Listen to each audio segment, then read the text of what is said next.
राजनीतिक पार्टियों को समझना होगा कि पूरा देश, उत्तर प्रदेश ये देख रहा है। इस पूरे मामले में पॉलिटिक्स करने के बजाय जवाबदेह लोगों को यकीनन उनकी सजा दिलाई जाए ताकि दोबारा इस तरह की परिस्थिति इस देश में बनने नहीं पाए।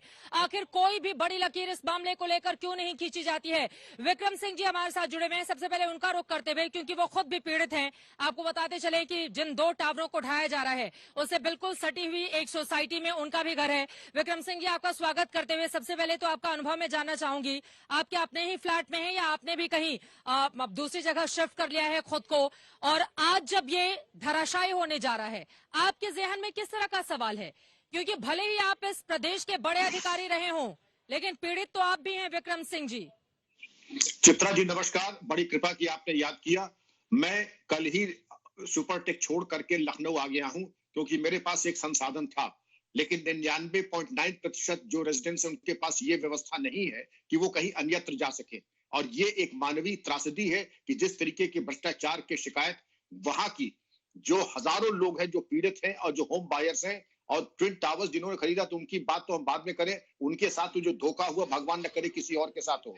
भ्रष्टाचार के जीते जगते ये जो 2 मिसाल हैं, ताजमहल अगर प्रेम की निशानी है, ये जो 2 टावर्स हैं ये जीते जगते भ्रष्टाचार की मिसाल है। लेकिन ये संतोष का विषय है, जैसे रावण का वध हुआ, इनका वध अब होने वाला है।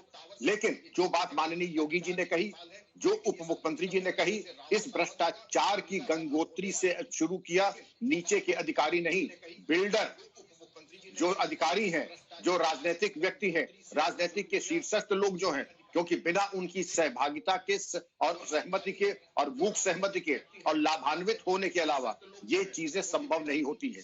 चित्रा जी, यहाँ पे मैं कॉम्प्लीमेंट करना चाहूंगा उदय भान तिब्बतिया जी को और RWA को, जो 3rd क्लास कंपार्टमेंट पे बैठ करके दिल्ली से इलाहाबाद हाईकोर्ट जाते थे और जिस प्रकार की तपस्या उन्होंने की, ये एक मिसाल है कि किस प्रकार सत्यमेव जयते, सत्य की विजय हुई। क्योंकि जिस प्रकार के उनका विरोध हो रहा था राजनीतिक स्तर पे, ब्यूरोक्रेटिक स्तर पे और बिल्डर्स के तरीके के पूरा एक नेक्सस था जो एक संगठित अपराधी का होता है, धन बल, बाहुबल और मनोवैज्ञानिक बल, उसको सबको परास्त किया। उसके लिए मैं उनको कॉम्प्लीमेंट करूंगा और सुप्रीम कोर्ट को सलाम करूंगा।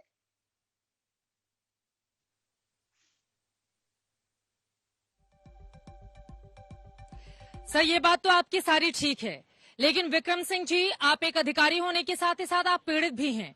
मैं आपसे ये जानना चाहती हूँ, आप लोगों को मुश्किलों में क्यों डाला गया? वो जो आम जनता है, क्योंकि नोएडा NCR में हम ये देखते हुए चले आ रहे हैं किस तरह से बिल्डर्स की मिलीभगत होती है अधिकारियों के साथ और बाद में ऊंची ऊंची इमारतें तैयार कर ली जाती हैं। ये कोई सिर्फ 2 ट्विन टावर की बात नहीं है, ऐसी बहुत सारी इमारतें इसी नोएडा में अभी भी मौजूद हैं जिनको या तो हटाया जाना है या ढहाया जाना है या फिर उनके निर्माण पर रोक लगा दी गई है। मेरी आंखों के सामने नोएडा में ऐसी बहुत सारी इमारतें हैं जिनको स्टे ऑर्डर दे दिया गया है, ना वो बन रही हैं, ना उनको ढहाया जा रहा है, एज इट इज उनको छोड़ दिया गया है और आसपास रहने वाले लोग मुश्किलों में पड़े हुए हैं। आपने जानकारी दी, आपके पास साधन थे, आप लखनऊ पहुंच गए, लेकिन 99% वो लोग जो जहां तहां मजबूरी वश जाने को मजबूर हैं और आज भले ही इस इमारत को गिरा दिया जाएगा, शाम तक उन लोगों को अपने घरों में वापसी की बात कही जा रही है, लेकिन क्या वास्तव में ये संभव हो पाएगा? यहाँ पर इतना बड़ा मलबा होगा, धुएं का गुबार होगा, इतना ज्यादा प्रदूषण होगा, वो आएंगे अपने परिवार के साथ, दूसरी बीमारियां उनको घर कर सकती हैं। विक्रम सिंह जी, क्या इसका अंदाजा है? अधिकारियों के खिलाफ अभी तक कोई कार्रवाई, कौन जेल पहुंचा है इस पूरे मामले में? कोई भी अधिकारी, कोई भी बिल्डर, कौन जेल पहुंचा है इस पूरे मामले में? विक्रम सिंह जी, निसंदेह चित्रा जी, आपकी जो कंसर्न है वो बिल्कुल सही है, मुनासिब है और इस पे कार्रवाई होनी चाहिए। हर शाख पे उल्लू बैठा है। आपने तो ट्विन टावर की बात की, ये तो एक छोटा सा अपवाद है जहां कार्रवाई हो गई, वो भी सुप्रीम कोर्ट के सीधे हस्तक्षेप से, हाई कोर्ट के हस्तक्षेप से। लेकिन नोएडा में किसी लोकेलिटी में चली जाइए, किसी सोसाइटी में चली जाइए, आपको ऐसी सोसाइटी, मोहल्ला ढूंढना मुश्किल है जहां पर इस प्रकार के नाजायज कंस्ट्रक्शन न हुए हो। अब बात आती है कार्रवाई की। कार्रवाई कागज पे तो हो गई है, 3 CFO निलंबित हो गए, 3 बाबू निलंबित हो गए, लेकिन ये तो वही बात है कि हमने किसी का अगर जेल भेजना तो हमने उसकी हल्का सा नाखून काट लिया है। हकीकत ये है कि जब तक शीर्षस्थ CEO नोएडा, प्रमुख सचिव स्तर और उसके अलावा राजनीतिक स्तर पे जो भी मंत्री या जो भी हो, उसके खिलाफ कार्रवाई नहीं होगी तो नैसर्गिक न्याय पूरा नहीं होगा, नेचुरल जस्टिस पूरा नहीं होगा, मिसाल कायम नहीं होगी। योगी जी ने आह्वान किया है, उप मुख्यमंत्री जी ने आह्वान किया है कि यूपी एक मिसाल बनेगी। मिसाल तो तब बनेगी चित्रा जी जब अब उत्तर प्रदेश कुर्बानी मांग रहा है। आपने जो मानवीय त्रासदी की बात कही है, मैं स्वयं देखता हूं सीनियर सिटीजन जो लोग बीमारी से, गंभीर बीमारी से ग्रसित हैं, उनको वो कहां जाएंगे? मेरे पास तो खैर ईश्वर की कृपा थी, मैं लखनऊ आ सकता हूं, लेकिन 99.9% के पास ये नहीं है।